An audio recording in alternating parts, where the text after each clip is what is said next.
funding provided by the Connecticut Democracy Center, the Governor M. Jody Rell Center for Public Service at the University of Hartford, Travelers, and Yukon Health.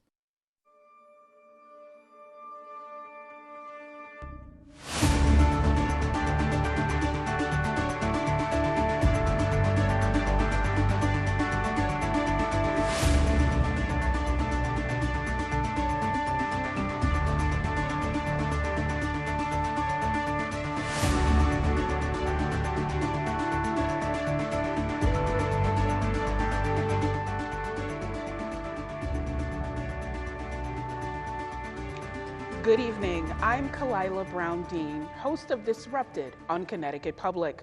Welcome to tonight's 4th Congressional District Debate, live from the David Levinson Theater here on the campus of Norwalk Community College. Tonight's debate is a collaboration between the League of Women Voters of Connecticut and Connecticut Public. Before I introduce the candidates, let me first go over the cumulative time format. The format is designed to allow the candidates time to discuss the issues. The only rule is that the total time used by each candidate by the conclusion of the debate must be approximately the same. The candidates will not be restricted to 1 or 2 minute responses. Instead, they may spend as little or as much time as they feel is appropriate to discuss each issue. Our goal is to encourage debate. The candidates will take turns being the first to respond to a question. And at the conclusion of the question period of this debate, each candidate will make a 2-minute closing statement. Members of the League of Women Voters are serving as timers for the debates, and they will keep us informed of the time expended. If a serious imbalance in time used occurs during the course of the debate, I will call it to their attention. Applause is permitted at the start and at the end of tonight's program. And now, the candidates. Democratic nominee, Jim Himes.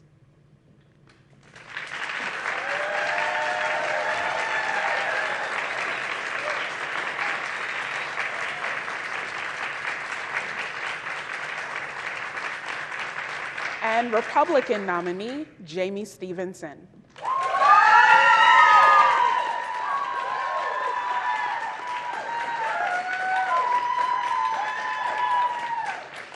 The first question was chosen by a coin flip, and it goes to Mr. Himes.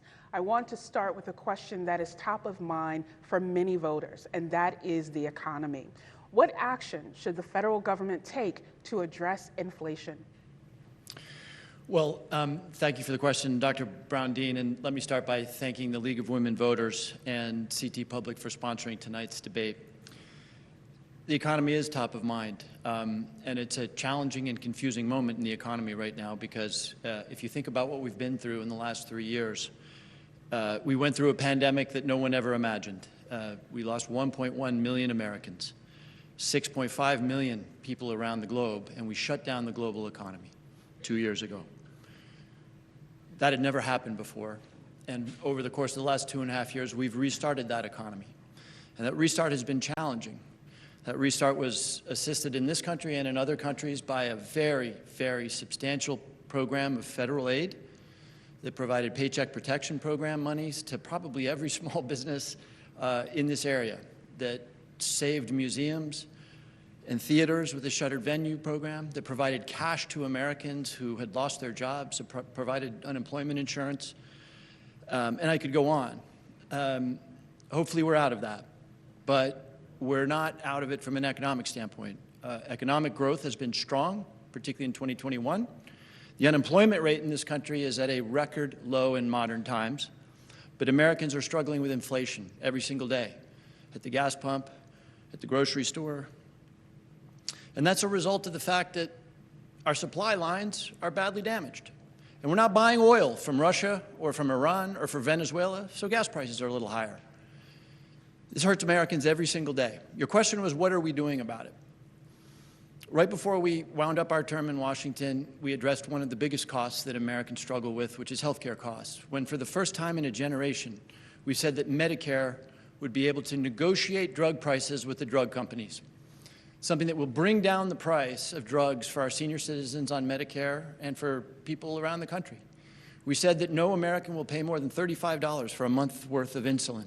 We said that senior citizens will have their health care expenses capped at $2,000 a year.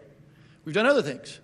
The President is releasing 1 million barrels of oil a day from the Strategic Petroleum Reserve in order to try to put some downward pressure on gas prices. Americans are about to learn, in fact, it was announced today that Social Security recipients will see an 8% increase. That's the cost of living adjustment, 8% increase in their cost of living in their Social Security payments. That's going to be about $150 a month for our senior citizens. And for the first time in a very long time, their Medicare premiums are going to go down. So we have work to do on inflation. We got a number today that was not comfortable. It's a number that is actually a little bit better than our fellow democracies around the world that are suffering 10 and 11% inflation. But we have a lot of work to do. The Federal Reserve has a lot of work to do. The Federal Reserve is in the process now of raising interest rates. That's what they do in an inflationary environment. That, too, is causing pain for people who want mortgages. But that's going to have to happen, and we need to continue to do what we've done in the last 6 months around healthcare costs, around energy costs, to make sure that inflation no longer plagues the American public. Ms. Stevenson. Thank you. Good evening, Dr. Brown-Dean. It's a pleasure to be here. Thank you to the League of Women Voters and to Connecticut Television for this evening's forum. I'm grateful for everybody that's here in person, and especially for those watching at home, to see democracy in action. First and importantly, I want to express my condolences to the families of DeMonte and Hamzy. Those officers were killed in the line of duty, and I hope that we can all extend our prayers and thoughts to them, their families, their colleagues, and to our brothers and sisters in law enforcement across this great state. Inflation, there's so much to talk about here. You asked the question about what we're going to do to fight inflation, but let's talk a little bit about why we're here right now. For the first time in my memory, maybe in history, our government closed our economy. We have to make sure that we elect leaders who will never again allow government to shut down our economy and to hurt families and small businesses in the way that they've been hurt. When I was first selectman in the town of Darien, being a leader leading through this global pandemic, I would drive down the street of Darien and see all of our small businesses shuttered. I couldn't buy a book at the local bookstore, but I could go across the street to the liquor store. And then I could drive into Norwalk and I could see the big box stores that were open. This was our government picking winners and losers. That's not the job of government. So our government has to stop being reactionary.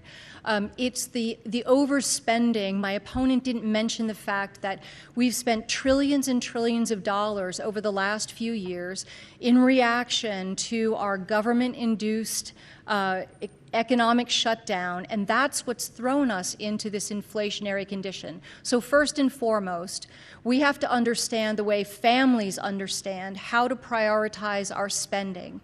And second, we have to make sure that we're taking care of those who were hurt the most. The things that my opponent mentioned are going to take years to take effect. The things that were in the so-called Inflation Reduction Act, I think everyone agrees that it's anything but an Inflation Reduction Act. It's really a climate change bill in another name. He also mentioned taking oil from our strategic reserve to help people feel less pain at the pump. But guess what? We had a historic hurricane hit the state of Florida just at the time when we might need those strategic reserves. So we shouldn't be using our strategic stockpile to manipulate the marketplace. And in regard to the increase in Social Security, thank goodness our seniors are going to see an 8% increase in their Social Security because inflation is standing at 8.2%. They're still not going to get ahead, but at least they're going to mark time a little bit. So we need to make sure that government understands their proper role and that we can never shut down our economy again, even though we faced a historic global pandemic. Ms. Stevenson, I'll bring the next question to you here, and it relates to a part of the first question. Do you support lowering the age for Medicare? Why or why not? Actually, I don't support lowering the age of Medicare. I actually think we should look to incrementally raise the age of Medicare because we simply can't afford it. America can't afford it. And we're seeing that people are working longer and longer. I'm actually afraid that now with the inflationary conditions that we're in right now, people that had made a decision to retire are going to have to go back into the workforce. So no, I do not support lowering the age of Medicare. Mr. Himes. I do. I very much do. The Medicare program, which covers tens of millions of Americans, senior citizens, is one of the most popular programs that we have. By and large, seniors are enormously happy with the Medicare program. And the reason it's smart is both economic and, frankly, moral. Economically, it's smart because the younger you are, generally speaking, the better healthcare risk you are. And so by bringing younger people at their own option, obviously, if they have healthcare through their employer, God bless them, they should stay with that. But at their option, what you've done now is you've actually lowered the age of the Medicare population. That will create downward pressure on the costs associated with Medicare. You can talk to any insurance executive. They will tell you, let's get younger people into the pool. The moral reason, and here I'm glad this is a point of real contrast. My opponent just said that we can't afford it. My opponent hasn't had the experience that I've had over the many years listening to people who lost their jobs at age 61. Try getting a job at age 61. Try getting health insurance at age 61. It's tragic, absolutely tragic. And I've been through at least 2 economic catastrophes. I was sworn into office at the height of the crisis of 2009, where millions of Americans lost their job. A lot of them were elderly. They had no hope for health insurance. So it's good economics, it's good insurance, and I do believe that a country that can spend $800 billion a year on weapons and armaments can afford to provide health care options for our senior citizens. Ms. Stevenson, would you like to rebut? I would. I actually know a little bit about folks who lose their jobs late in life. My father worked for a steel company in Reading, Pennsylvania. Actually, there was a factory here in Bridgeport that he used to travel to often.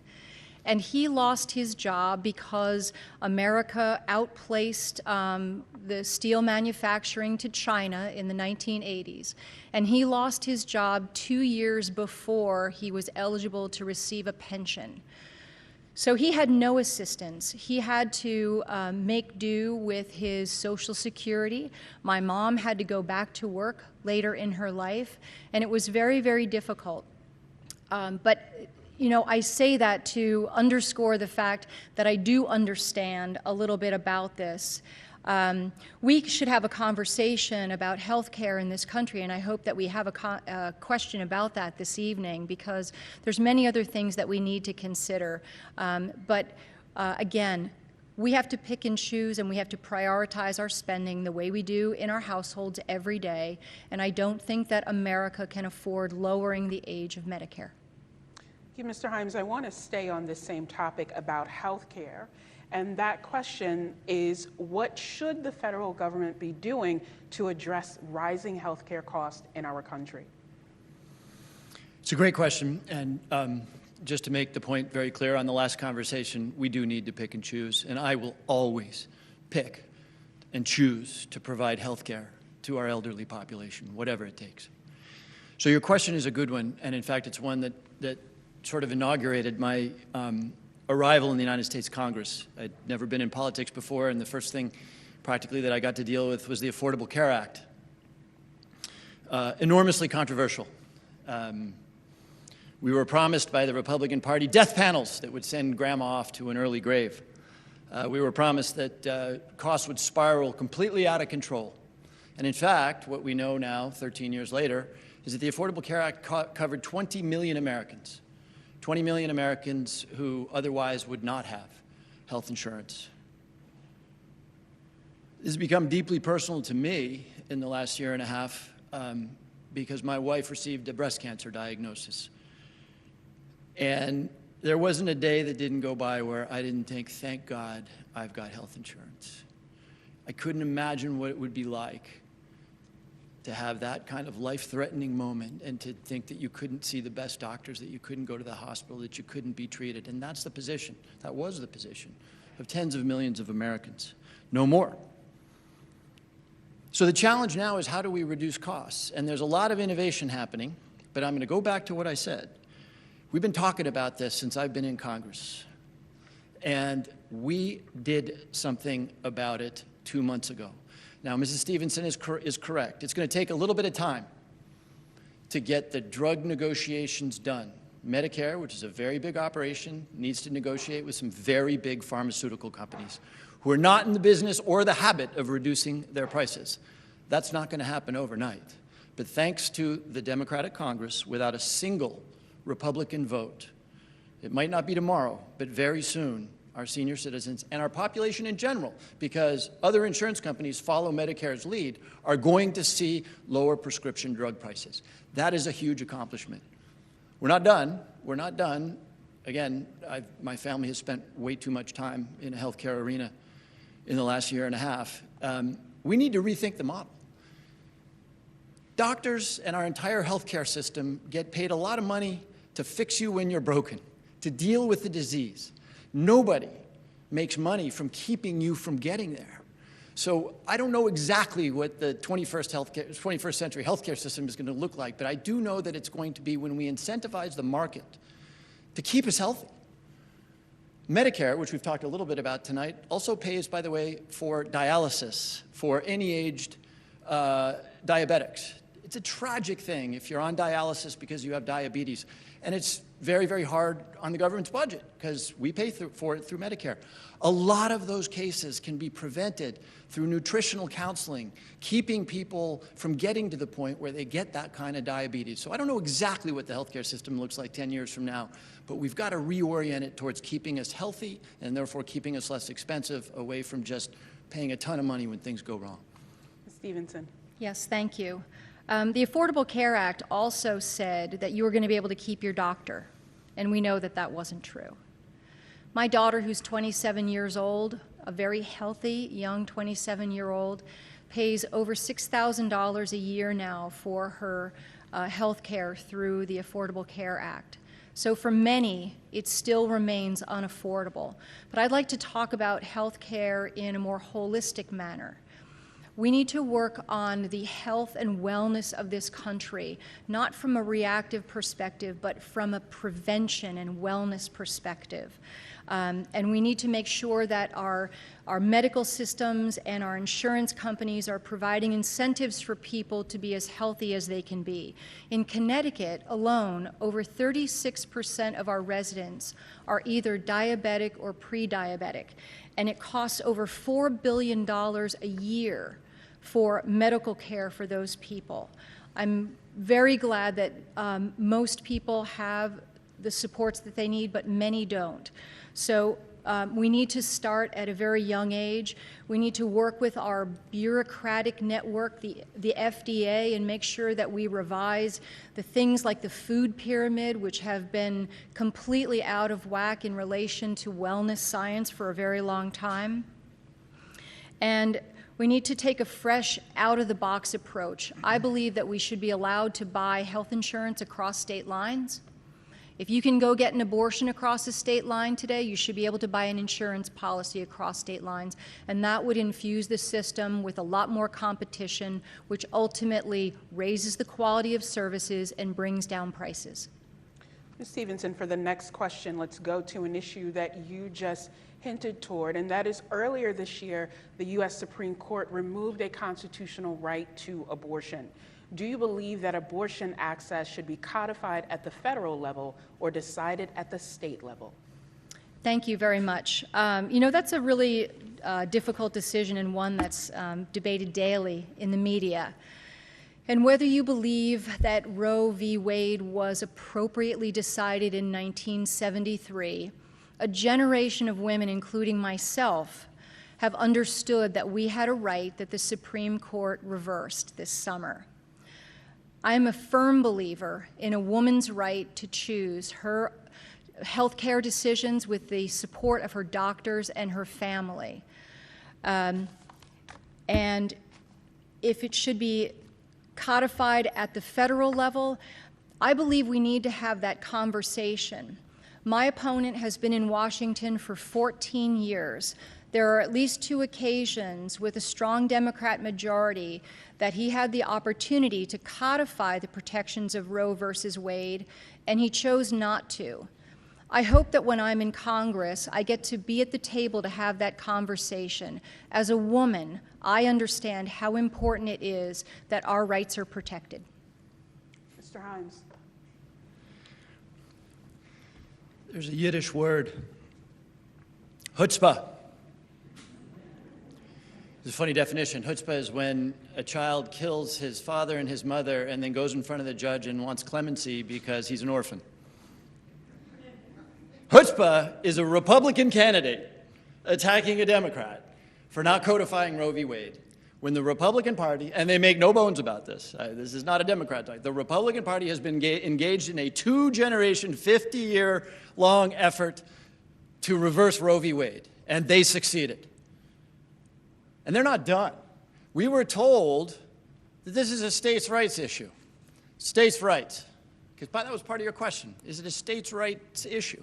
That's what we were told. It was about 3 minutes after the Dobbs versus Jackson decision that Senator Lindsey Graham put forward a national abortion ban. What about states' rights, Senator Graham?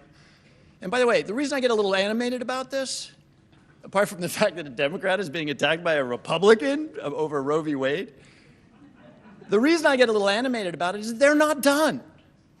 They're not done. Read Clarence Thomas's concurring opinion in Dobbs versus Jackson. Obergefell, which found a constitutional right to marriage equality. Connecticut versus Griswold. In my grandparents' generation, constitutional right to birth control.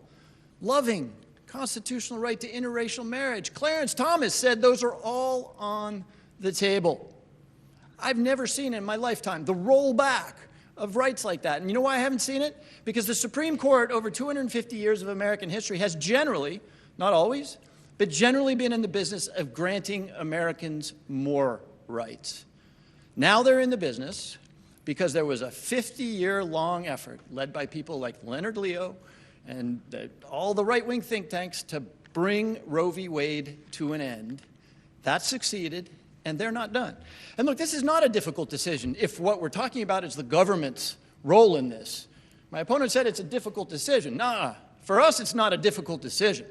This is a decision in any circumstance for a woman to make. And for that woman, it is a difficult decision. And I'll say it right now. You know, I respect profoundly, and I know lots of people who oppose abortion, and I don't have a good argument for them. I know religious Catholics who say, explain to me why I should be comfortable with abortion. I'm not sure I can do that, because it's a profoundly difficult issue for the woman involved. And that's why Jamie Stevenson, Jim Himes, Joe Biden, and Lindsey Graham have no business in that decision. Ms. Stevenson, would you like to respond? Absolutely. And yes, I do have chutzpah. Thank you very much, Jim. This is why you have to elect me as a Republican, because I have a common sense approach to women's rights. It's actually critically important that we hire people like me as a Republican to go to Washington to help moderate those opinions that Jim was talking about. But I think Jim's fear-mongering here, because I want you to also know that I have signed the Respect for Marriage Act. I think everyone should be able to love who they love and marry who they marry. And I've also been endorsed by the Log Cabin Republicans in support of gay marriage. So if you're looking to make a change in Washington, which is exactly why I'm standing here on this stage tonight, you start by electing Republicans that have common sense and who understand the importance of these issues. And truth be told, as a woman, I know these issues. I'm passionate about these issues. I have 4 daughters who are also passionate about these issues. So I really look forward to being at the table in Washington when we discuss these things and talk about whether the federal government should codify Roe v. Wade protections. Mr. Himes, Dr. and I would Brown, just, can I respond quickly to one that? moment, could I just remind our audience that our goal is to get to as many questions as we can, so please reserve your applause to the end, Mr. Himes. Yeah. I just wanted to say I really admire Mrs. Stevenson's willingness as a Republican to say that she supports a woman's right to choose. I've represented a very moderate district for a long time. I've tried to do it in a very independent and thoughtful way, and I know how hard that is. Sometimes you take a lot of incoming from your own team. So I really respect and admire Mrs. Stevenson for saying that she will stand up for a woman's right to choose. But make no mistake at all. If Mrs. Stevenson is in a Republican majority in the House, maybe she'll be a dissenting vote. But make no mistake, if Lindsey Graham's legislation for a national abortion ban passes the Senate, it will pass the House, and we will have a national ban on abortion. Mr. Himes, let's go to our next question, and that is about gun safety. What should the federal government do to address the balance between public safety and the Second Amendment? It's what the federal government should do. It's also what the federal government did do. One of the things I'm very proud of in this last 2 years is that for the first time in a generation, the federal government passed bipartisan gun safety legislation, the Bipartisan Safe Communities Act. In my opinion, it's a long way from where we need to go because it didn't include universal background check, which is supported by something like 99% of Americans, and we haven't been able to get it through. It didn't include any sort of assault rifle ban, which I understand is complicated, but it's something that, as Mrs. Stevenson said, we need to keep talking about. But it did tighten up rules for the acquisition of firearms by people under the age of 21. It extended a policy that we've employed to great effect here in the state of Connecticut, which is red flag laws. It used to be that you could have your weapons temporarily taken away from you if you were married to somebody who was if you were married to somebody who could be a victim of violence. We expanded that to include anybody in an intimate relationship. It's a boyfriend-girlfriend rule. So it's what the federal government has done for the first time in a generation. But I think there's a long way to go yet. And it's not just, again, we get into this argument, are you pro-gun or are you anti-gun? I'm a supporter of Second Amendment rights. I swear every 2 years to uphold and defend the Constitution, including all of its amendments, including the Second Amendment. So I'm sworn to uphold, and I believe in the Second Amendment. But I also believe that, like pretty much every other country on the world, we can preserve those gun rights and take the carnage that is killing tens of thousands of Americans every single year down to the levels of other democracies. So we have made real progress on a bipartisan basis. Again, I was pretty amazed that we got bipartisan gun safety legislation done, but we have a long way to go, and Connecticut points the way. Connecticut has shown that you can, consistent with the rights of lawful gun owners, put in place safety regulations which bring down the level of violence. Ms. Stevenson. Yes, thank you. There's not much daylight between Jim and I on this issue. And again, I break with my party on this. I do believe in common sense gun legislation. I actually have my pistol permit, and when I got my pistol permit, I had to take a class, I had to have my fingers printed, and I had to have a background check. I'm okay with that, to make sure that only the people that understand about weapons are allowed to have weapons in their hands. I really do. And we can have that conversation about military-grade weapons and who shouldn't have those. I think Connecticut has done a very good job. There was no choice for the state of Connecticut after the horrors at Sandy Hook. Jim talks about other countries around the world. Well, the United States is the only country with a constitution as strong and wonderful as ours that has at its foundation individual rights and personal liberties. So we have to remember that the Second Amendment is very important. What's lost in the conversation, though, on gun safety is the fact that our country is littered with illegal guns. And now we have the problem of 3D printed guns and ghost guns. Very, very difficult to enforce. I applaud the work that the federal government has done recently on gun legislation. And I think it's very interesting that they're trying to reach into the mental health records of younger people that are looking to buy weapons. But I need to understand if that oversteps HIPAA laws in any way. We want to make sure that people aren't stigmatized for reaching out for mental health care services. So it's something that I need to do a little bit more research about, but I think what the federal government has done is representative of what most Americans and what I also believe is the right way to go with gun safety. Next question is about immigration. It's a major concern for many voters. Ms. Stevenson, this question starts with you. What action should Congress take to address the need for comprehensive immigration reform? Yes, thank you. This is a great question. I understand why migrants want to come into the United States. We're all migrants. We've all come from immigrant families. This is the greatest country on the face of the earth. But we must have sustainable legal immigration.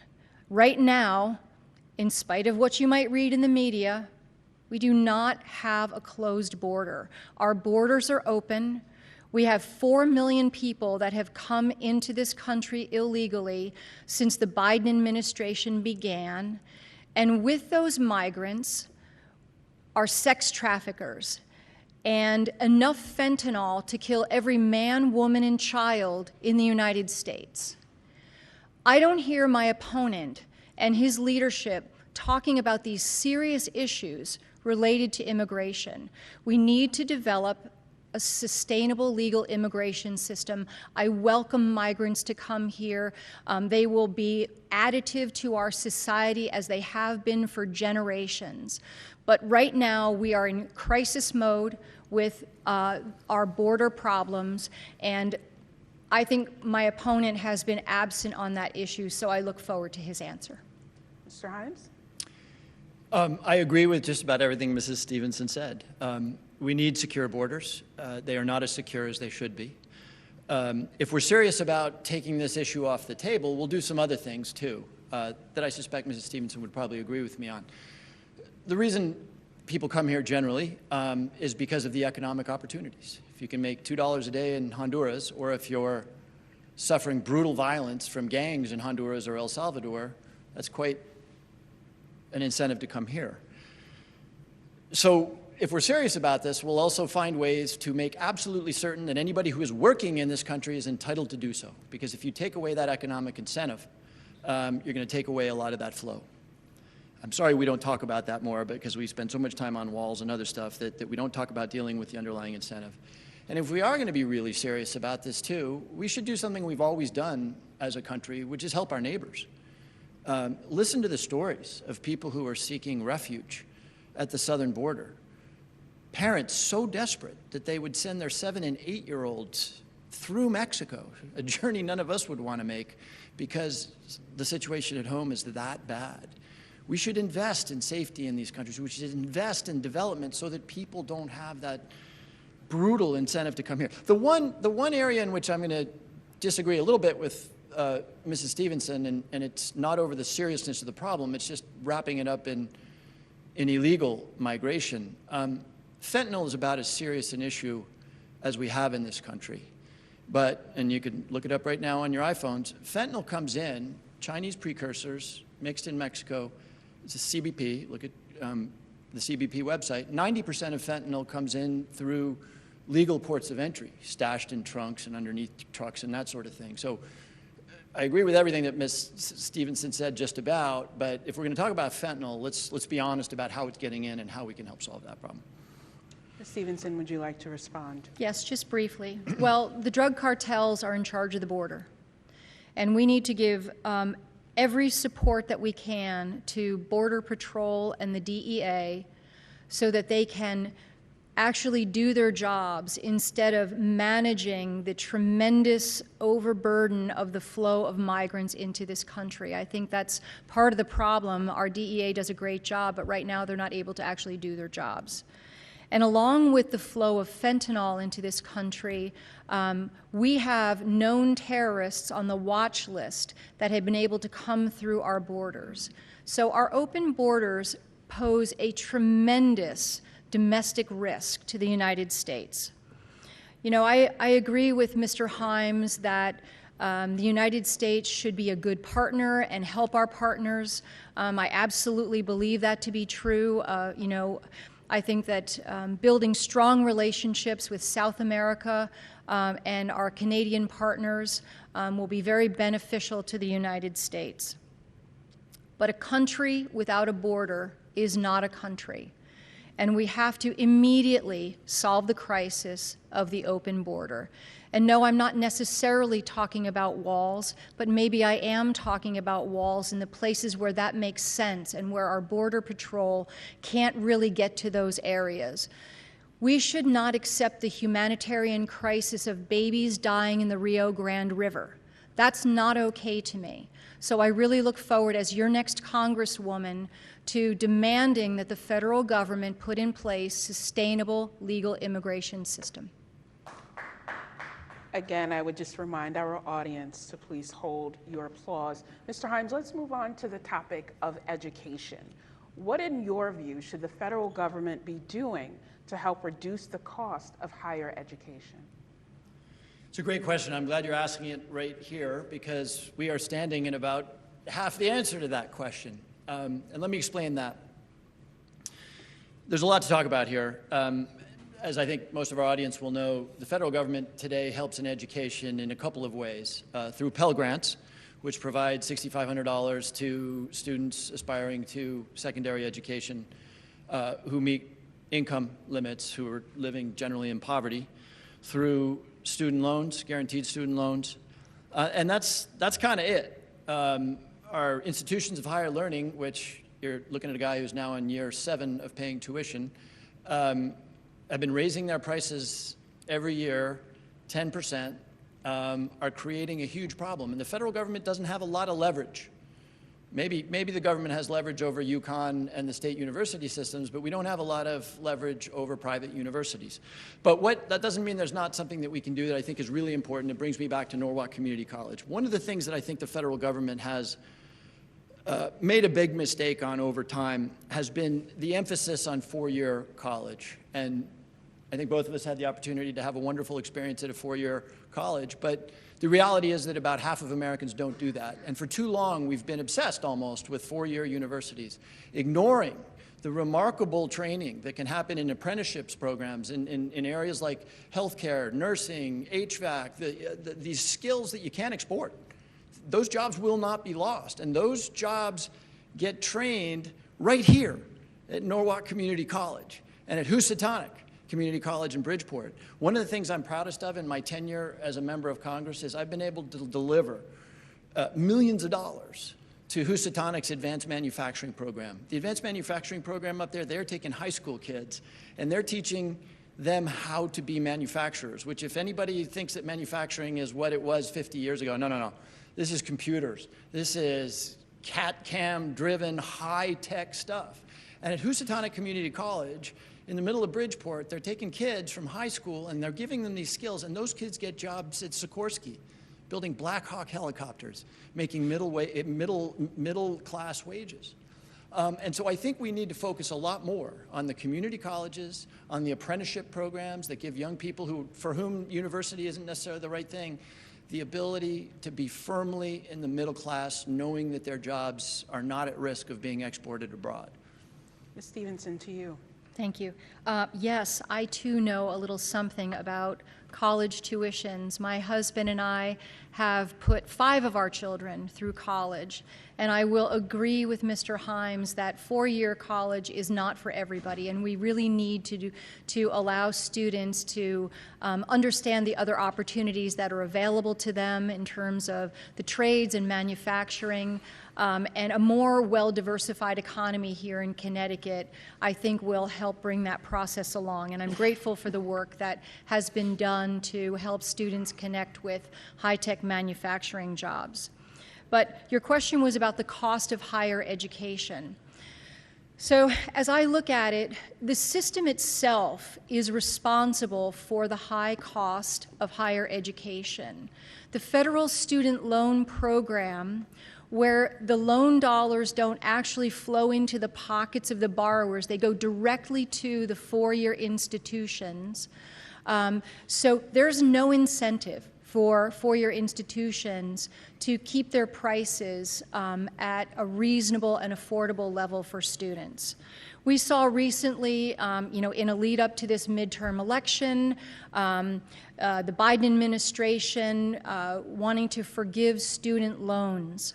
Well, for me, who has worked very hard to pay off my own student loans with the help of my husband, and to pay for my children's college. And when I think about all of the veterans and our military service people who had to earn their education in the military, literally putting their life on the line to get their higher education, I think it's a slap in the face to people like our veterans that this administration is just going to forgive student loans. Why should a bus driver in Bridgeport pay for a four-year college loan for a lawyer in Greenwich? It doesn't make any sense to me.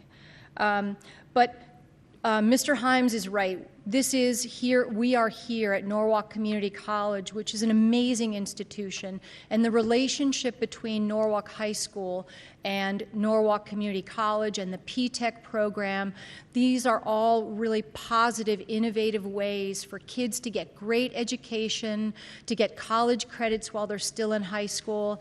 And if I could have something on my wish list, it would be for those four-year institutions to allow students to matriculate through their education in a lot less than 4 years. Mr. Himes, would you like to respond?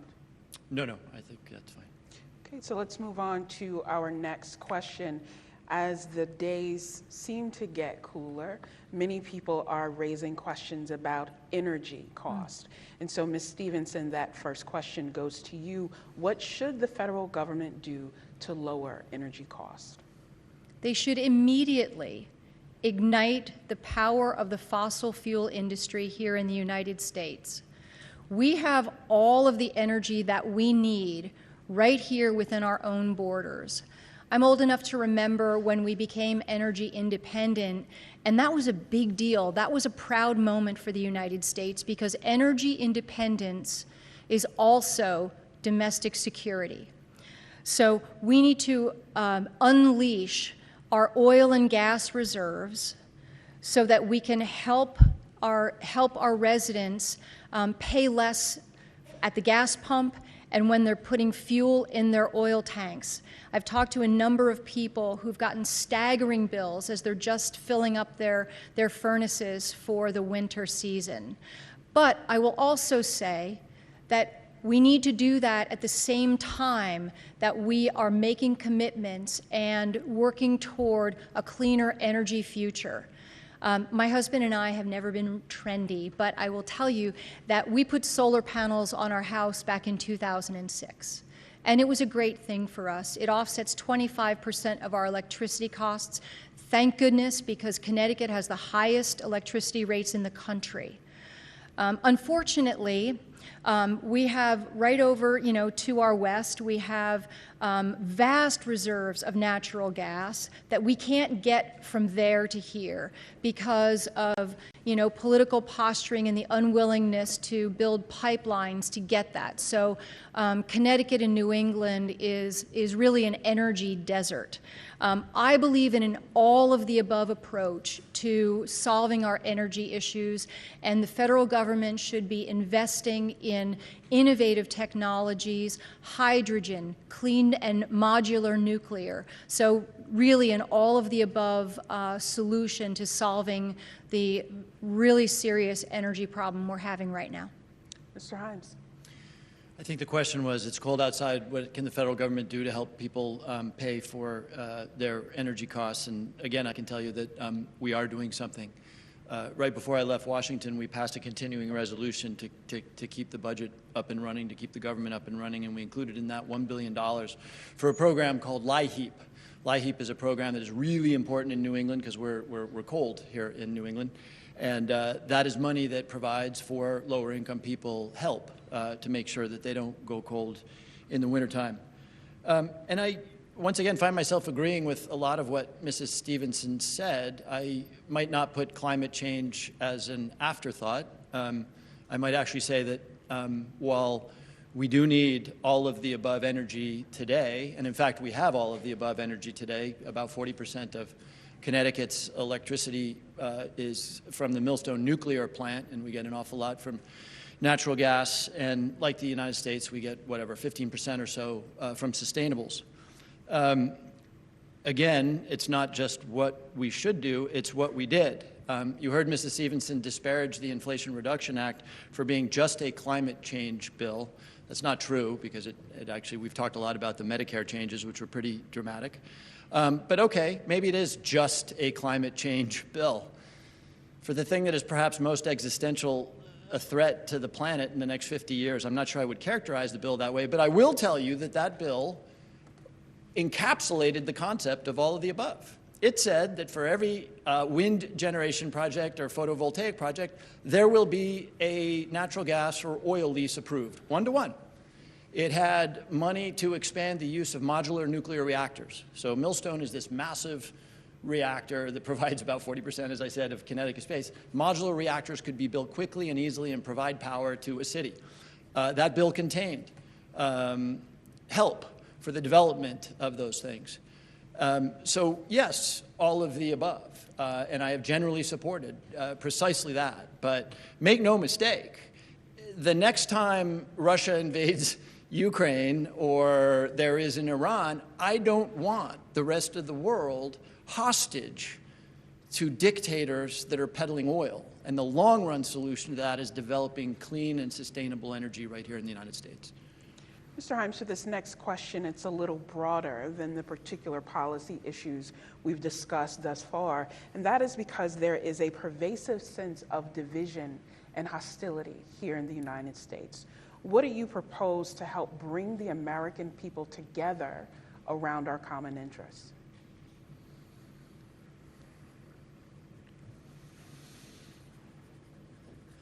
I was in the chamber on January 6th when the Capitol was attacked by insurrectionists who brutalized police officers, broke windows, and if any of you had a chance to watch the video from today's hearings, descended in the Capitol in a murderous rage, looking not just to kill Nancy Pelosi and Alexandria Ocasio-Cortez, but looking to kill Mike Pence.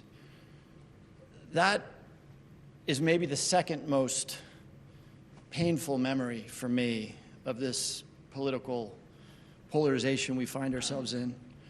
The most painful memory, quite frankly, is that after they swept the Capitol of those people, after they cleaned up the feces that they had spread in the core of our democracy, after they cleaned up the broken glass, the majority of my Republican colleagues, many of whom I consider friends, went back into that chamber at 11 o'clock that night and voted to overturn the results of the election.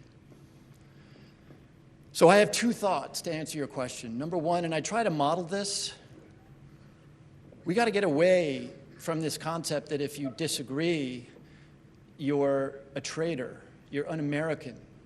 I tell high school kids who come to the Capitol, it's hard, but embrace the fight that we have, because our system is strong because we have different points of view. You can go to places where there is no debate. You can go to China, you can go to Iran, you can go to North Korea. There is no debate there. We are strong because we have that debate.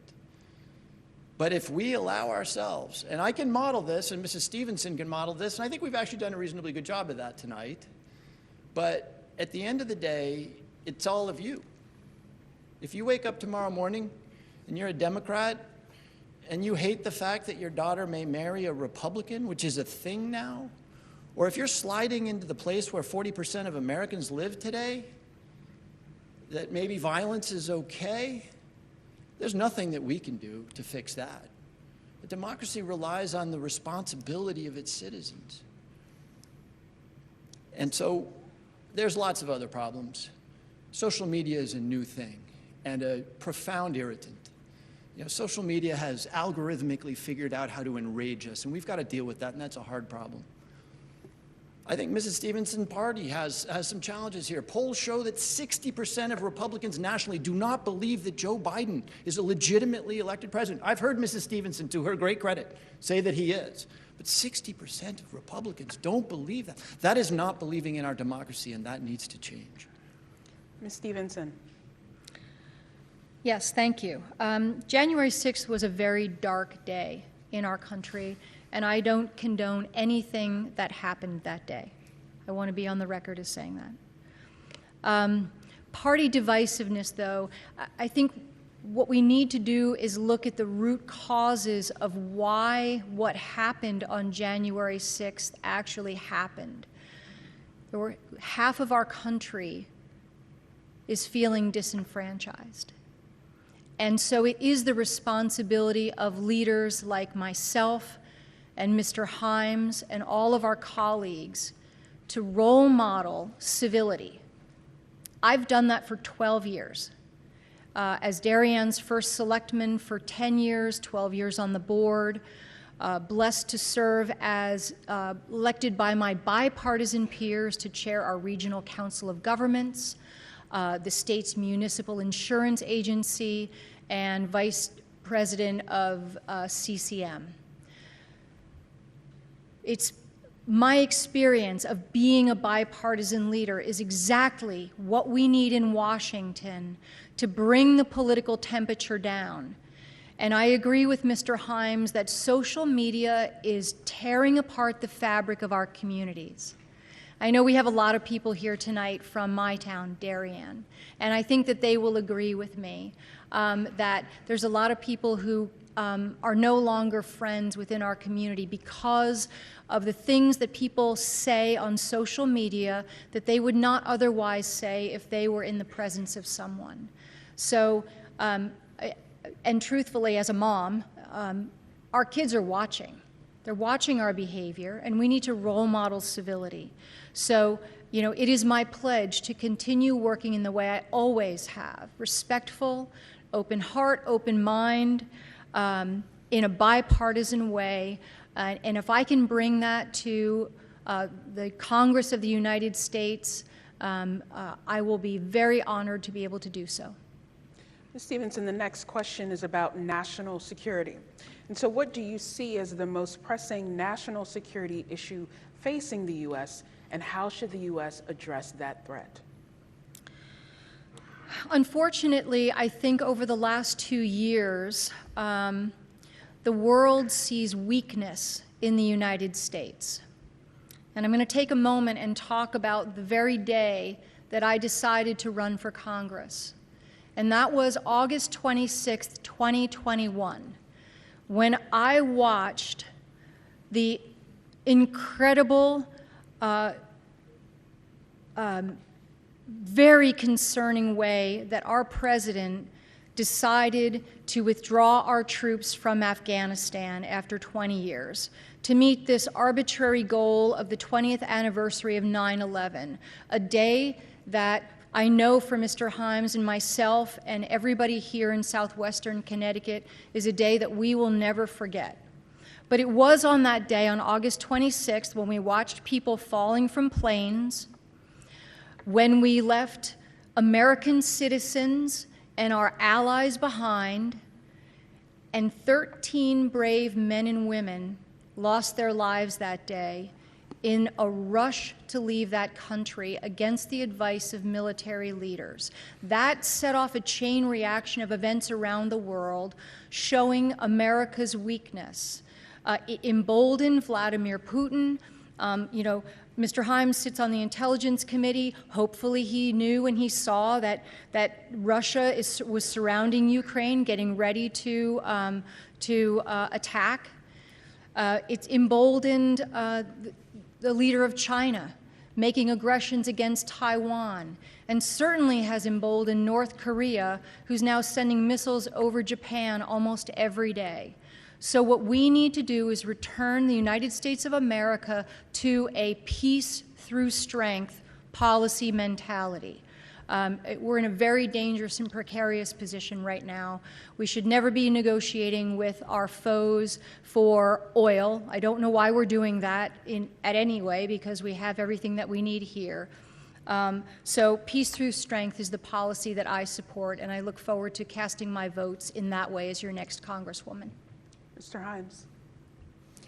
I'm wondering if I've lived in the same country as Mrs. Stevenson for the last 5 years.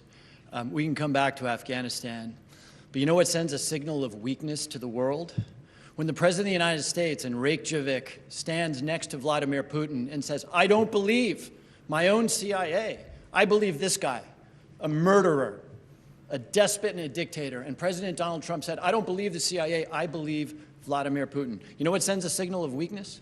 When that same president is on the phone with a 21st century hero, President Zelensky of Ukraine, and the President of the United States says, "I'm going to send you the weapons, but I want you to do me a favor, though." And of course, that favor is to send dirt on his political opponent. Tell me what's more weak, what's more criminal than that? You know what sends a signal of weakness? Probably the worst person on the planet right now is the dictator and leader of North Korea. When the President of the United States sends, his words, not mine, love letters to the most brutal dictator. When the President of the United States says that NATO is a bunch of laggards, they don't do anything, they don't pay their bills, as though this were a commercial real estate transaction, that is weakness. What has Joe Biden done? And let's come back to Afghanistan, because Afghanistan was a tragedy all around. But if you think that's just pure Joe Biden, we're going to look into that a little bit. But let me tell you what strength is. Strength is when we see something that we never imagined we would see in the 21st century, a European power doing an unprovoked invasion of another European power. When Russians crossed the border into Ukraine, it was Joe Biden who rescued NATO out of the ash heap that Donald Trump had left it in, and that is fighting probably the most remarkable battle of our lifetimes. And credit goes to the Ukrainians, but credit also goes to the United States of America and to our NATO allies, which the last president could not disparage enough. So there is no way you look at the world today, and I go into dark rooms and secret places and look at the world in very specific ways. There's no way you can look at the world today and say we are not a lot stronger, a lot more respected, and a lot more important on the stage than we were under President Donald Trump. Let's spend a minute on Afghanistan. Absolute tragedy. I've been there 2 or 3 times. Every time I go, I'm told by people with 3 and 4 stars on their shoulders that with 2 more years we can turn this around. Of course, we never turned it around. Joe Biden does bear responsibility for the chaos that led to the loss of life on the 13th. But remember why it happened. It happened because President Trump signed a deal with the Taliban that said, we're out of here. And in exchange, all you got to do is not host terrorists. That was Donald Trump's deal, the art of the deal. We're out of here. By the way, months before President Biden actually withdrew the troops, we're out of here. Just don't host terrorists.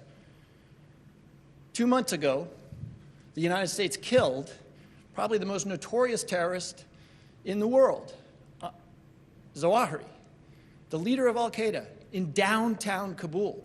So I'm going to tell you that Joe Biden bears a lot of personal responsibility because the buck stops on the Oval Office desk. But that deal struck a year before, was a Trump deal. Stevenson, would you like to respond?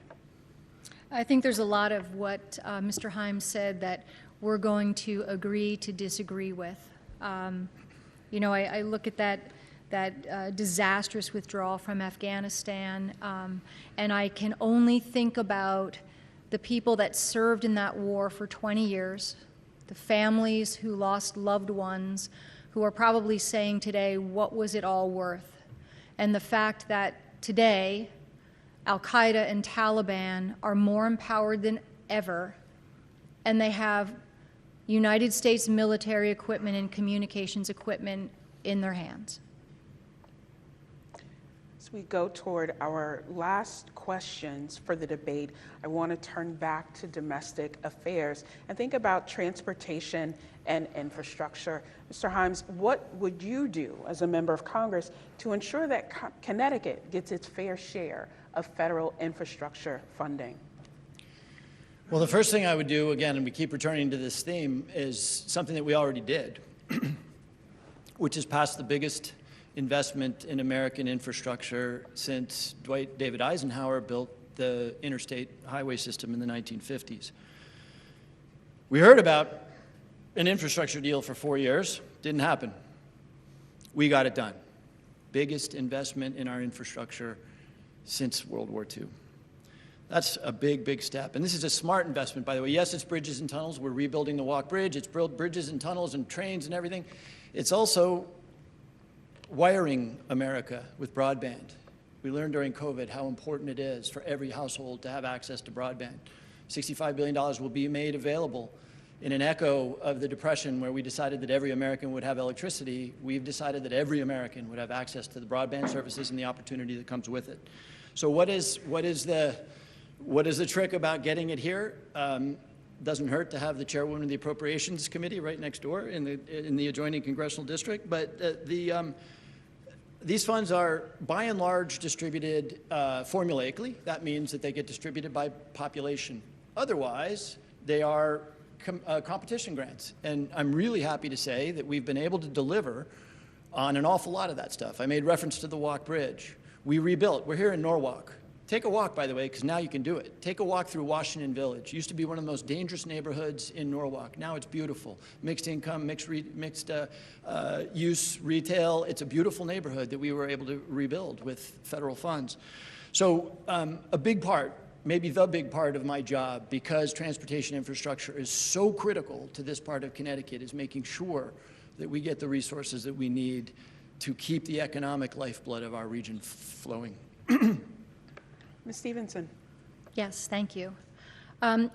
People may not know that Connecticut sends the most amount of taxpayer dollars to Washington, and we get back the least. We are dead last in the country for federal transfers back into the state of Connecticut. Infrastructure is critically important. I know a little something about this as chairman of the Western Connecticut Council of Governments. We were responsible for managing the flow of federal dollars into our district for all kinds of transportation projects. And I'll tell you that because of government regulations, infrastructure projects take too long and they're too expensive. I'd like to also point out that Mr. Himes voted against the opportunity to use excess COVID dollars on infrastructure. So, I think we need to be in a place where we hire a representative who's always going to be putting the incredible transportation needs of this state above all other special interests. A good example of how things aren't working for us here in Connecticut regarding transportation. Mr. Himes talks about the Walk Bridge, and that's a very high-profile project. But I want to talk about the Congress Street Bridge. Kind of made for this debate, isn't it, Jim? The Congress Street Bridge is a bridge in Bridgeport. It was a movable bridge, and it broke 25 years ago. The bridge actually cuts off the east side of Bridgeport from the downtown. There's good work being done in the downtown of Bridgeport, lots of building, redevelopment. The east end of Bridgeport is blight. There's drug dealing, and businesses can't thrive because they're literally cut off from the downtown of Bridgeport. There's been fits and starts with our federal representatives over the years. Actually, Mr. Himes campaigned on this back in 2008, the Congress Street Bridge. The Congress Street Bridge is still broken. So when I get to Congress, not only am I going to make sure that Connecticut gets its fair share, but I'm going to make sure that I shepherd those projects in a way to make sure that your investment, your taxpayer investment, actually gets those projects done, because the people of Bridgeport can't wait another 25 years to fix the Congress Street Bridge. Thank you both. And at this time, we will move to the 2-minute closing statements from each of our candidates. Mr. Himes, since you started with the questions, you may start with your closing remarks. Thank you, Dr. Brown Dean, and thank you again to the sponsor of the debate and all of you for attending. I've tried for some time now to represent this district in the way it deserves to be represented, independently, thoughtfully, willing to listen to anybody. I've done dozens and dozens of town hall meetings. Years ago, the Ridgefield Republican Party invited me to come address them, and my staff said no, and I said yes, I'm going to talk to everybody, and I'm going to represent everybody. I hope to have the chance to continue to do that in these troubled times. And look, these times are as complicated and as strange as you can imagine. The media is out of control. Twitter, Facebook, Rachel Maddow, Sean Hannity and stuff. There's only one thing that matters in this job, which is what have you done for the people of the United States, for the people of Connecticut, for the people of the 4th Congressional District. Look at the record. Look at what Mrs. Stevenson's team did when they controlled the Congress of the United States in the 4 years of the Trump administration. They had one legislative achievement. One, they passed a tax cut plan that blew a $2 trillion hole in the budget and delivered 83% of its benefit to the top 1% of the population in terms of income and to corporations. And by the way, they raised all your taxes because they took away the deduction for state and local taxes. One achievement. What else did they do? They got rid of Roe v. Wade. And thirdly, and we talked a little bit about this, think about the way that period ended. Think about the fact, and to her great credit, Mrs. Stevenson is not one of them, but half the Republicans running for Congress today are election deniers. That's the record. So what's my record? Infrastructure, the CHIPS Act for semiconductors, bipartisan gun safety, healthcare improvements, the biggest investment ever in climate change. Cut away the noise. That's the record. And I could not be more excited to continue that record going, to stand up for the people of this district, to stand up for women, and to stand up for our democracy. Thank you. Ms. Stevenson. Thank you. I'm glad Mr. Himes brought up the state and local tax deductions. He had 2 opportunities recently to fight to reinstate those tax deductions for the people of southwestern Connecticut, and he didn't do it. But here, during my campaign, I've spent a great deal of time in our cities and towns, and I've seen firsthand the devastation that Mr. Himes' failed leadership has caused.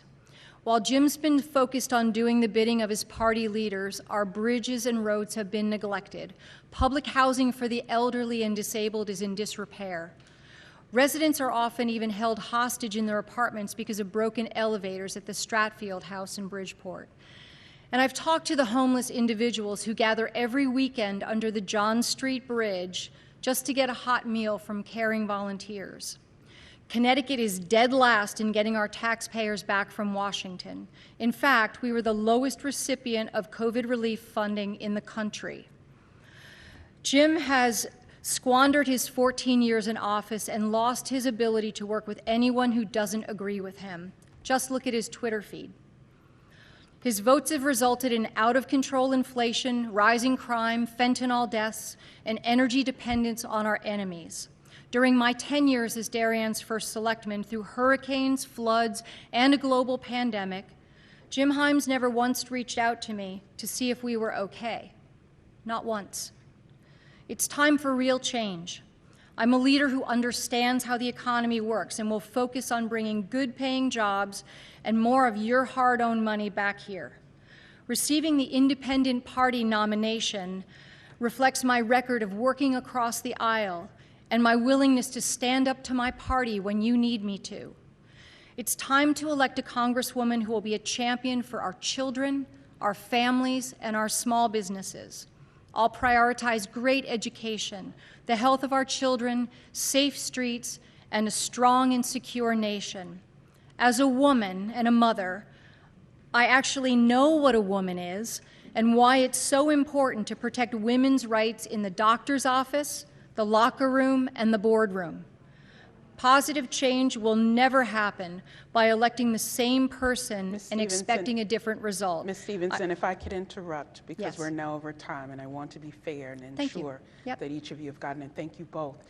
Thank you for watching Connecticut Public and the League of Women Voters of Connecticut's debate series. But don't change the channel just yet. Connecticut Public's Frankie Graziano is standing by with your post-debate coverage. Our next debate will take place next Tuesday, October 18th, between the candidates for Secretary of the State in Connecticut. Walter Smith Randolph will be your host, live from the University of Hartford. And if you have a question that you'd like to ask the candidates, head over to ctpublic.org/vote. I'm Kalila Brown Dean. Have a great evening.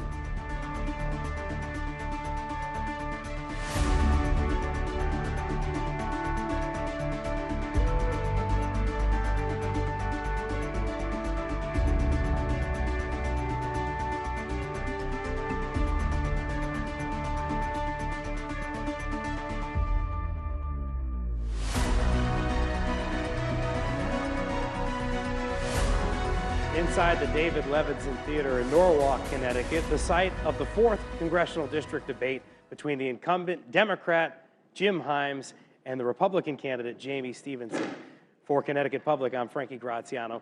The candidates did have some agreement on some of the topics they debated about tonight, namely on abortion, a person's right to have an abortion, and of course, American energy independence. There was some disagreement from the candidates, namely on immigration and whether or not fentanyl comes into this country illegally through illegal ports of entry, and of course on the economy. Congressman Himes says the root causes of inflation are pandemic related, while it is the candidate, Jamie Stevenson, that says that it's more of a situation of Democratic overspending. We're going to talk in a moment to the representatives of each candidate, and I'm going to start by talking to the representative for Republican candidate Jamie Stevenson, Rowena White. Thank you so much for joining us tonight, Rowena. And I just want to say really quickly, the economy, a little bit of a clash between the two candidates there, but in your mind, do you think that your candidate here, Jamie Stevenson, was able to get across that she thinks that this is a problem with the Democrats? Oh, absolutely. She's been talking to folks up and down the coastline on a diner tour, actually, having this conversation with everybody from seniors and retirees to the diner owners themselves. And I'm hoping that Jim heard it loud and clear, and I know that for sure everybody who we meet on the trail hears it. For 10 years, Jamie Stevenson was the first select woman in Darien. Mm-hmm. So there's one thing about people knowing you in that municipality, but do you think that tonight she was able to get herself out in her brand of politics more to other people in the district, in towns like Norwalk? I think she was. I think that she's been working at it a lot harder and a lot more visible. What people don't realize about Jamie is that she's always been there. She's been on the board of directors for LifeBridge. She's been on the board for Liberation Program. She is on the board for Stanford EMS. And so now she's actually putting herself forward. And so it's really fun to see her shine and be out in the community like this. Rowena, thanks for your time tonight. I appreciate it very much. Thanks, Frankie. And next to join us is a representative for Congressman Jim Himes, Francesca Capodilupo, another Italian like myself. I'm a Francesco, obviously. You know me as Frankie, but whatever. I have to ask you, we had a fun moment tonight. Obviously, I think the candidates did agree on abortion, but it's where Congressman Himes was able to, I guess, call out Jamie Stevenson and say that she had some chutzpah for saying that a Democrat might be responsible for some of the things that are happening with abortion. What was your take on that situation? And do you think that maybe Congressman Himes was could have been seen as having fun there from some people watching in attendance? I mean, it's not a good time if you're not having fun, but at the end of the day, listen, things are pretty clear when we're talking about abortion. You're either for women's rights or you're against them, and Jim Himes is for them, period, the end. Jim Himes beat an incumbent 14 years ago to get this seat. He beat Chris Shays. Do you ever get worried now, here as we get about a month or so from the election, that it could turn the other way and this could sort of be a swing district? Yeah, that's a great question. You know, I think the voters of the 4th Congressional District really know who Jim Himes is. They see him all the time. They know he's delivering for the community. And at the end of the day, Frankie, this is a moment for clarity and a moment for pragmatic leaders who understand the problems we face, but more importantly, know how to address them. And Jim Himes was the only person on that stage tonight who can do both. Francesca, thank you so much for joining us tonight. I appreciate it very much. Thanks. Jonathan, I hope you were listening to that conversation. I just have to ask you, from talking about that, you know a lot about this district. I have to ask you, do you think that this could be, the 4th district, do you think it could be up for grabs? It's usually at play, and it should be a consideration because of the demographics here. But most importantly, Frankie, I think as you already know, the majority of voters here are unaffiliated. So it could swing easily either way. If anything, since the pandemic, the numbers have increased of unaffiliated voters. So you can't take for granted that base, especially so many New Yorkers who've been recent transplants because of COVID. Jonathan Wharton, the Associate Professor of Urban Affairs and Political Science at Southern Connecticut State University. And you guys know my next guest, the moderator tonight, who did such a great job tonight, Dr. Kalila Brown-Dean, host of Disrupted on Connecticut Public. Thank you. Oh, you're getting a clap. That means we have a nice audience today, and you deserve it. Thank you. Jonathan answered that first question. I want to move on only because we talked about these candidates being generally in agreement. Is that something you felt tonight when you were sitting behind the desk?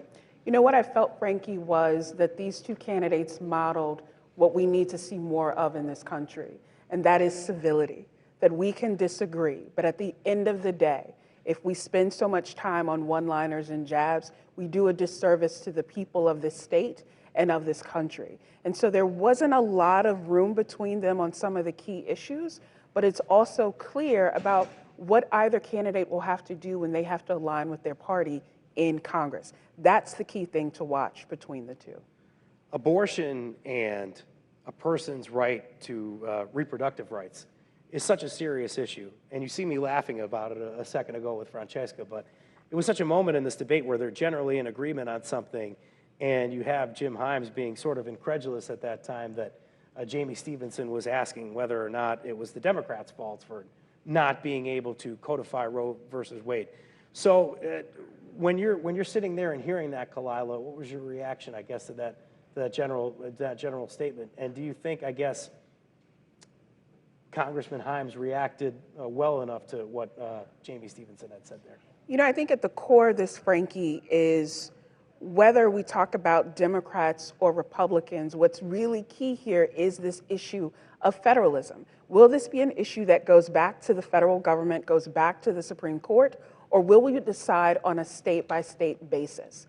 And what's at stake there, right? When you have different people controlling legislatures across the states and what that may look like after this midterm election. So while we're talking about two candidates for Congress, we also have to look at some of these state races across the country that will be affected by what Congress decides to do or not do.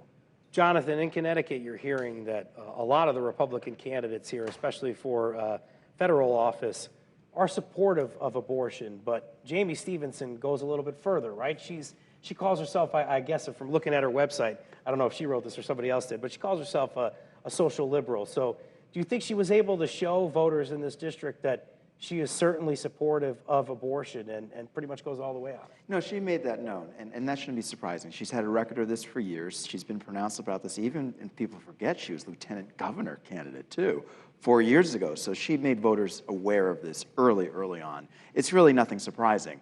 But it was interesting nonetheless to hear them even kind of debate and bring out the realities that they are similar on this stance. Disagreements? We had one on the root causes of inflation. This is what I'm going to ask you about, Jonathan. And we heard, of course, that she thought it was, Jamie Stevenson had said that she'd driven up and down Darien and seen that the government, in her opinion, in terms of COVID shutdowns, had picked and chosen winners and blamed overspending by the Democrats for inflation. And then on the other side, you're seeing Congressman Jim Himes blaming the pandemic and people getting sick for inflation. What was your takeaway from that whole conversation? I was surprised it was, mentioned early on. I mean, she really kind of hit that home, and I think it was mostly because, she's been a first select woman. So she knows this firsthand. And it was an issue at the time in terms of, what should government do to respond to this? But in truth, we saw this at all levels of government. The government didn't quite know how to respond one way or the other, whether it was at the local, state, or even at the federal level. It was an unusual time, and so it was really unprecedented in terms of how government should operate at all levels. I felt like at the end, Kalila, the issue started to turn up a little bit because we had January 6th was a question you asked about and conduct from Republicans and Democrats at that point. And then we talked about national security, and that's where the two went at it a little bit. And I guess you could say that Jamie Stevenson thinks that this country is in a much weaker position. And you would hear Congressman Himes say that it's Donald Trump's fault that we're in this position in having a weakened position in diplomacy.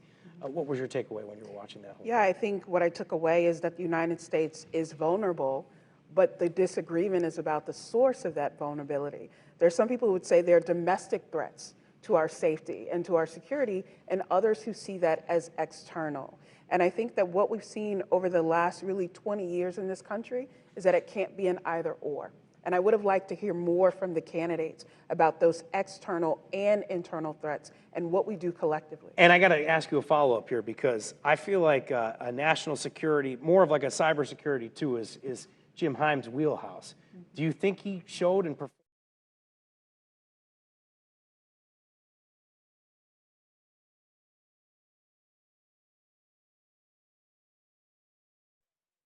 potential voters? Yeah, I think when you're in a debate and you have to think quickly on your feet and you have to respond and anticipate what your opponent may say and what the go-to may be, because neither candidate talked about cybersecurity, which is this threat.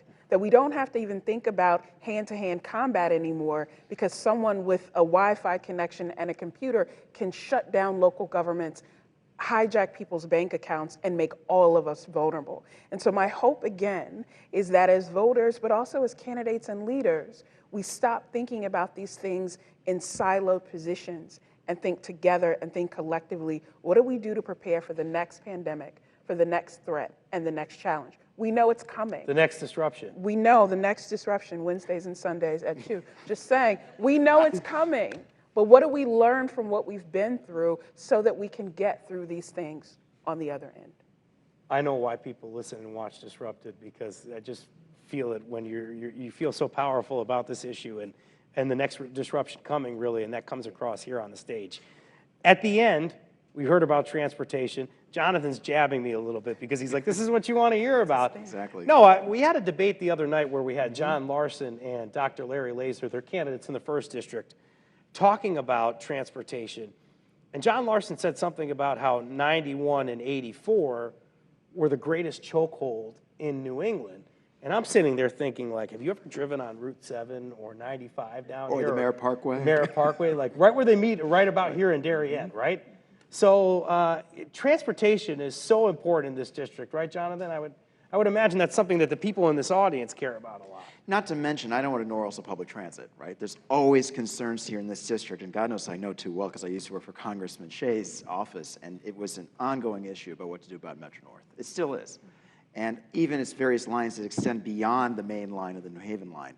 It's an ongoing saga, and there's no one way of really addressing it. Certainly more money could be mentioned, which obviously we heard from Congressman Himes, but there's got to be a bigger and bolder plan. And what do you do to connect with all the bus lines that exist, you know, that in this county, let alone beyond too? It's a big issue, and it's not just one that could be purely federal. It's got to be something more centralized, even at the state level. I mean, in following this as a breaking news reporter for Connecticut Public the last couple of years, it's been hard to know where the state is in terms of which horse they're supporting or which dog in the fight they're supporting.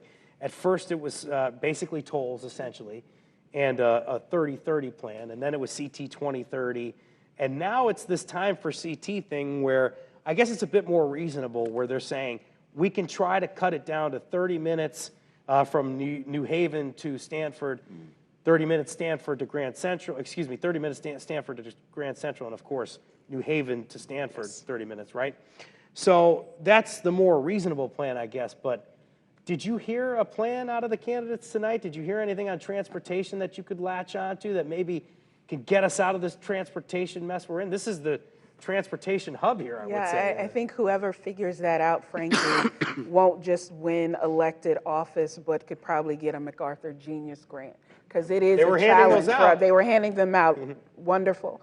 But access to reliable transportation is about economic development, where companies are, how people can get to the jobs that they need to contribute to the community, contribute to the state. It's also about access to housing, where people live so that they can get to their jobs. And that is what I think I wanted to hear more of, about how these things are connected, and also the partnership that will be needed. Yes, you are an elected member of the United States Congress, whoever wins in this midterm, but you will have to work with Connecticut leaders to prioritize, to fund, and to work together to actually do something about this issue. In the end, though, Frankie, to be fair, the congressman did bring up transit-oriented development and brought up the example here in Norwalk, which was great to hear. At the same time, we also heard from the first select woman, too. She had mentioned, this whole concern surrounding Bridgeport and what to do to redevelop it. I've been waiting to hear more and more about that, just as an urbanist. The bridge to Congress, as the Jamie Stevenson campaign calls it. And they had a really effective video that they had with Jamie walking near that bridge, and there's like a drone shot and everything like that. So that's certainly been a big thing. We talk about transportation. And I am going to move away from this debate shortly because I want to talk about more general items. But before we do, final thoughts on tonight's debate? It was the battle of the centrists. And so maybe that's part of the reason why it was pretty civil for the most part, right? You heard a lot of Mrs. and Mr. and the titles kind of going back and forth and pleasantries. But as you said earlier, it was either the Trump factor or how, Mrs. Stevenson wasn't quite like him, but still is part of the party that is. So there's got to be a pathway differentiating maybe between the candidates and even the political parties. But I was glad to hear their stances. I was glad to hear that they were pronounced about it. But they are certainly two very different personalities, which shouldn't be shocking. That's what we're voting for, and let's be fair. This is the 4th Congressional District, after all. Dr. Brown-Dean, what do you think? Yeah, I think one of the other similarities, though, is that they're both policy wonks. They both have figured out not just that I have an idea, but what does it take to make that idea into policy and into reality. And I think voters want to know that someone doesn't just want to tell them what they want to hear, but actually has that experience of knowing what it takes. And so they were able to get into the weeds a little bit and then still pull back and go to the sort of national issues that draw people out. We heard that a lot tonight, and it will be interesting as the days go by, the weeks leading up to the election, if we hear more of that or if we'll hear more of sort of division and trying to make it clear where people stand. Just a couple of minutes left, and we're going to just move on to one other race. We're going to talk about the gubernatorial race. Oh, you had to bring that up tonight. I didn't prepare you guys for these questions, but I was kind of, I guess, complaining to Kalila about this earlier because I'm so invested in breaking news because we've been always trying to see if there's actually a juvenile crime problem in the state because we hear so much about it. And I really haven't heard as much of where the problem is, or at least where the numbers are. But I'm watching a commercial with Governor Lamont the other day, and I see that he's talking about addressing the root causes of juvenile crime. I guess my question for you, Kalila, is what I always ask candidates. Is there a juvenile crime problem in Connecticut? I think it depends on how you define a crime problem in Connecticut. And I also think about the ways in which the data shows that no, there have not been those kinds of spikes that often are used as a political dog whistle. But what it also means is that people are willing to not address the real root challenges, the real challenges that young people in our state face. And when we scapegoat young people and then talk about the future of our state, how then do we keep people here because they feel like there's an investment in them? So I'm disappointed by that dog whistle. I understand why it's used because it's quite effective, right? You're always one incident away from people saying, see, I told you so, you should have done something more difficult. I don't know that that will serve our state well. I only have a minute left, and I wanted to follow up on that, but you really encompassed it there, which is what I was thinking when I'm watching this commercial. I'm a little surprised by it. I'm not going to have you respond to that really quickly. You only got about 20 seconds to say this. Bob Stefanowski, his connections to the Saudi government came up recently, and a lot of heat on the gubernatorial Republican candidate right now for dealings overseas. Look, both candidates have financial matters, right? We can't ignore also even the ties with the Lamonts, too. So you're going to see this with millionaire candidates. It's inevitable. It's unfortunate, but it's the nature of our politics here in Connecticut right now. I wish we could talk more about the nature of politics here in Connecticut. I had a great discussion with you guys, Dr. Kalila Brown-Dean and, of course, Jonathan Wharton. And the next time you're going to see us Tuesday night, October 18th from Hartford. It's going to be the Secretary of the State debate.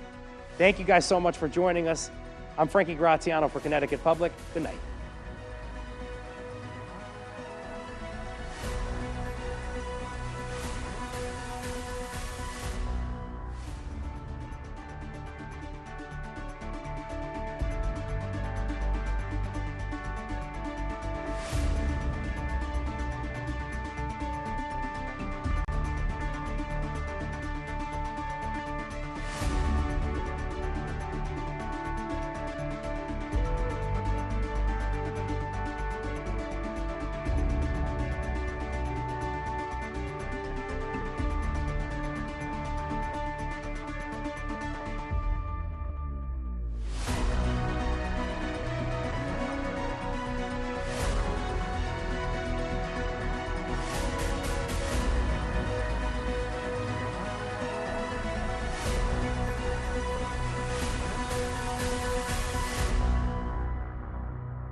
Funding provided by the Connecticut Democracy Center, the Governor M. Jody Rell Center for Public Service at the University of Hartford, Travelers, and UConn Health.